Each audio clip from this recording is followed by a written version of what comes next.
Yoga pentru iubire. Procesul Namaskar.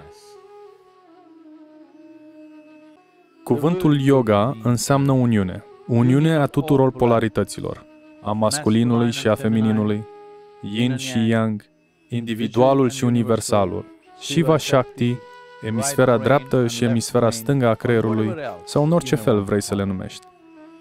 Pentru a realiza această uniune binecuvântată, cea mai simplă formă este yoga namaskarului.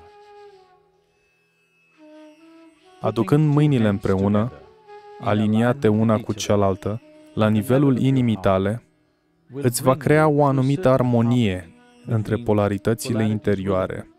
Aceasta, la rândul său, va crea un sentiment de a fi în uniune cu oricine sau orice lucru spre care este îndreptat namaskar.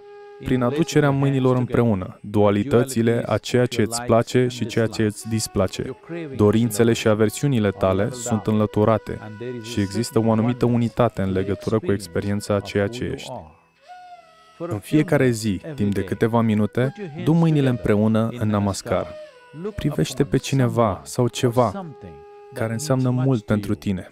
Poate soarele, luna, norii, cerul liber, copacii, stânca, soțul tău, soția ta, copilul tău, mama ta, tatăl tău sau o poză care contează pentru tine. Privește pe acel cineva sau acel ceva cu cel mai înalt nivel de emoție pe care o poți genera.